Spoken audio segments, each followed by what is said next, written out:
এখন দেখো যে উপরের পাঠটুকু থেকে আমি কি বুঝলাম যে আমার যদি নেট লাভ বের করতে হয় তাহলে বিক্রিত পণ্যের ব্যয় একটি গুরুত্বপূর্ণ উপাদান।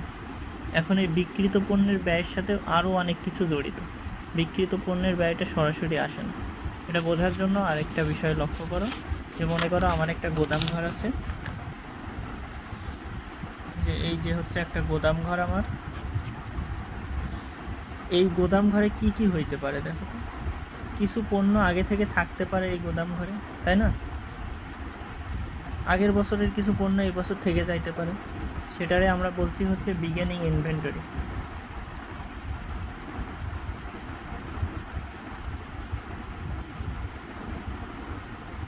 বা বছরের শুরুর পণ্য।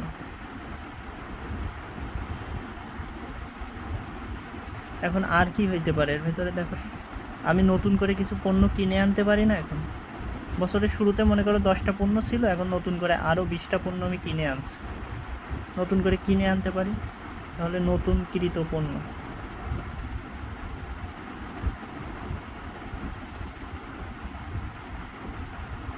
এই যে আমার বছরের শুরুতে ছিল আর নতুন করে কিনে আনছি, এই দুইটা যদি আমি অ্যাড করি তাহলে কি হয় দেখো তো। এই গোদামে এখন মোট কয়টা পণ্য আছে সেটা পাওয়া যায় না? যেমন শুরুতে ছিল 10টা আর এখন কিনে আনছি আরও 20টা, তাহলে মোট 30টা পণ্য আছে। আর এই 30টা পণ্য সম্পূর্ণই আমি বিক্রি করতে পারবো না। এটা তোমার বিক্রয় উপযোগী পণ্য, তাই না? এই 30টা যে গোদাম ঘরে আছে এই 30টাই তো আমি এক্ষুনি বিক্রি করে দিতে পারি। তাহলে এই 30টার নাম আমি কি দিতে পারি? যে বিক্রয়যোগ্য পণ্য।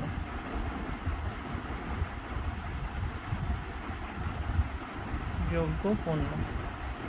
তাহলে তোমার যদি পরীক্ষায় প্রশ্ন পড়ে যে বিক্রয়যোগ্য পণ্য নির্ণয় করো, তো তাহলে কিভাবে নির্ণয় করবে?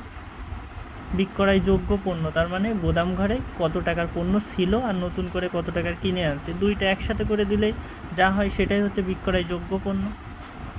তাহলে বিক্রয়যোগ্য পণ্য সমান সমান বিগিনিং ইনভেন্টরি যোগ নিউ ইনভেন্টরি পারচেস। এখন এটা দেখো আর একভাবে বের করা যায় বিক্রয়যোগ্য পণ্য। বিক্রয়যোগ্য পণ্য আর একভাবে বের করার জন্য তোমাকে একটু ভাবতে হবে। বিষয়টা হচ্ছে, আগে দেখো যে বছরের শেষের পণ্য আমরা কিভাবে বের করি। আমরা বিক্রয়যোগ্য পণ্য পেয়ে গেছি, বিক্রয়যোগ্য পণ্য আমরা পেয়ে গেছি যে আমরা 30টা পণ্য বিক্রি করতে পারবো। এর ভেতরে সবগুলোকে আমরা বিক্রি করব, তাই বলো? নিশ্চয়ই সবগুলো বিক্রি করব না আমরা। তাহলে আমরা মনে করো যে 20টা পণ্য বিক্রি করছি, তাহলে বিক্রিত পণ্যের ব্যয় কত? বিক্রিত পণ্যের ব্যয় 20 টাকা। তাহলে আমার হাতে আর কত টাকার পণ্য আছে? 10 টাকা। এইটাই হচ্ছে আমার সমাপনী মজুদ পণ্য। এইটাই আবার পরের বছরে গিয়ে শুরুর পণ্য হবে, এই যে শুরুর পণ্য। তাহলে এটারে আমি নাম দিতে পারি সমাপনী মজুদ পণ্য। সমাপনী মজুদ পণ্য। এখন দেখো তো, এই যে বছরের শেষে যে পণ্যটা ছিল এটা আসলো কোথা থেকে? বিক্রয়যোগ্য পণ্য থেকে। এই যে বিক্রিত পণ্যের ব্যয় বাদ দেওয়ার পরে এই 10 টাকা আসছে না? তাহলে এই 10 টাকা আর এই যে বিক্রিত পণ্যের ব্যয়ের যে 20 টাকা, এই দুইটা আবার অ্যাড করলে বিক্রয়যোগ্য পণ্য পাওয়া যায় না? কারণ এই যে বিক্রয়যোগ্য পণ্য থেকে আমি 20 টাকা বাদ দিয়েছিলাম, সেখান থেকে 10 টাকা আমার হাতে আছে। তাহলে এই যে হাতে আছে আর যে টাকা বাদ দিয়ে দিছি সেইটা মিলেই হচ্ছে মূল টাকা। তাহলে আমি কি বলতে পারি যে বিক্রয়যোগ্য পণ্যের আরেকটা সূত্র হচ্ছে বিক্রিত পণ্যের ব্যয় যোগ সমাপনী মজুদ পণ্য মজুদ। বিক্রিত পণ্যের ব্যয় যোগ সমাপনী মজুদ। তাহলে আমার যদি পরীক্ষায় আসে যে তুমি বিক্রয়যোগ্য পণ্য নির্ণয় করো, তো তাহলে আমি দেখব যে কি আমার বিগিনিং ইনভেন্টরি আছে কিনা, বছরের শুরুরটায় আছে কিনা, আর নতুন করে কিনছি কিনা, এই দুইটা পাই কিনা। যদি এই দুইটা পাই, এই দুইটা যোগ করে দিব, আমার বিক্রয়যোগ্য পণ্য হয়ে যাবে। এখন দেখব যে পরীক্ষার প্রশ্নে এই দুইটা নাই, তাহলে এখন দেখব যে বিক্রিত পণ্যের ব্যয় আর সমাপনী মজুদ আছে কিনা। যদি এই দুইটা থাকে তাহলে এই দুইটা যোগ করে দিব, আমি বিক্রয়যোগ্য পণ্য পেয়ে যাবো। এখন এত কিছু তো তোমার মনে থাকবে না, তুমি সহজে মনে রাখবা কীভাবে? সহজে মনে রাখার জন্য আমি বেসিক সূত্রটা ব্যবহার করব। বেসিক সূত্র কী ছিল আমার? আমি এই যে সমাপনী মজুদটা কীভাবে পাই, এটা বের করতে পারলে তুমি সব কিছু বের করতে পারবে। সমাপনী মজুদটা কীভাবে পাই আমি? যে বছরের প্রথমে কত টাকার পণ্য ছিল, এখানে দেখো সমাপনী মজুরটা আমি কীভাবে পাইছি। বছরের শুরুতে কত পণ্য ছিল, মানে গোদাম ঘরে কত টাকার পণ্য ছিল আমার, তার সাথে নতুন করে কত টাকার পণ্য কিনছি, এই দুইটা যোগ করলে কি হয়, সেটা হচ্ছে কত টাকার পণ্য আমার হাতে আসে বা আমি বিক্রি করতে পারবো। এই যে বিক্রয় যোগ্য পণ্য হয়, এই দুইটা যোগ করলে বিক্রয় যোগ্য পণ্য হয়, মানে ওই টাকার পণ্য আমি এখন বিক্রি করতে পারবো। এর থেকে যদি আমি বাদ দিয়ে দিই যে কত টাকার পণ্য আমি বিক্রি করছি, মানে বিক্রিত পণ্যের ব্যয়, তাহলে বাকি যেটুকু থাকে সেটা হচ্ছে আমার সমাপনী মজুত পণ্য, ওইটুকু আর বিক্রি হয়নি। এই যে সমাপনী মজুত পণ্য।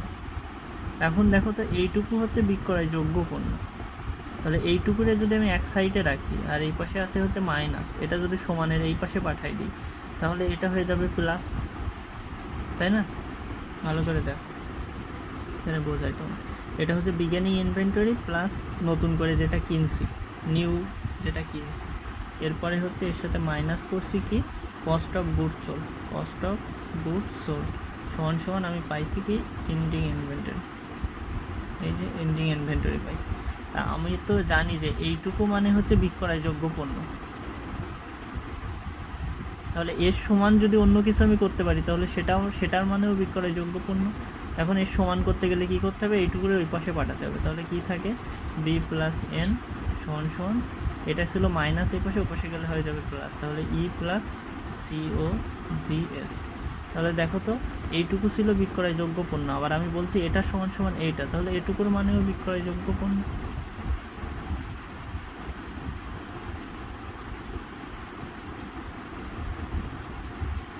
তাই না? এটুকুর মানেও বিক্রয়যোগ্য পণ্য। তাহলে তুমি যদি এই সূত্রটা মনে রাখো তাহলে এই সূত্র দিয়ে সব কিছু বের করতে পারবে।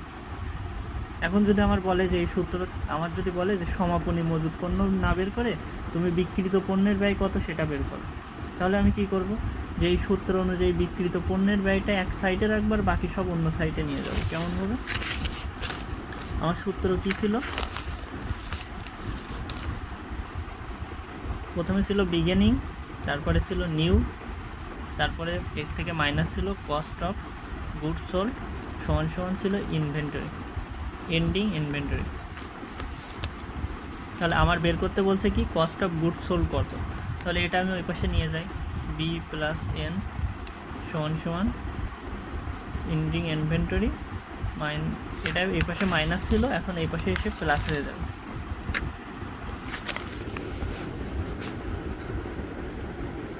Cost of goods sold.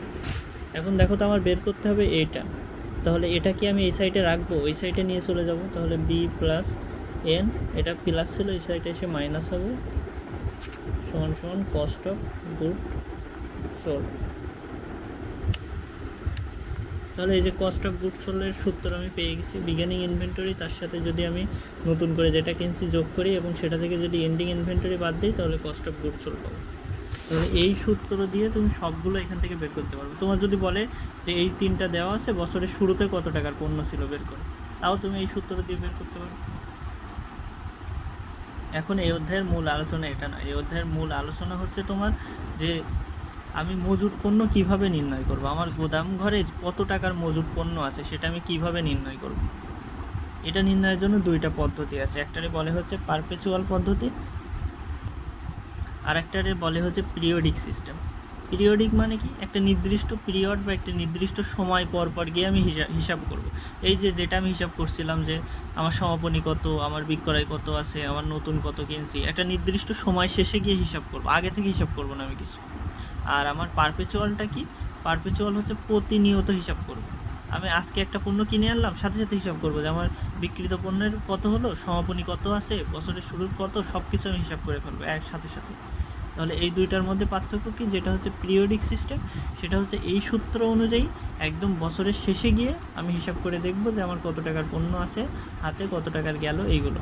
আর পারপেচুয়ালেরটা কি, যেটা হচ্ছে আমি হিসাব করব হচ্ছে সাথে সাথে কিনবো, সাথে সাথে হিসাব করবো। আর আরেকটা বিষয় হচ্ছে পারপেচুয়ালে যদি বাকিতেও পণ্য কেনা বেচা হয় সেটাও হিসাব করা হয়, যেটা পিরিয়ডিক সিস্টেমে হয় না।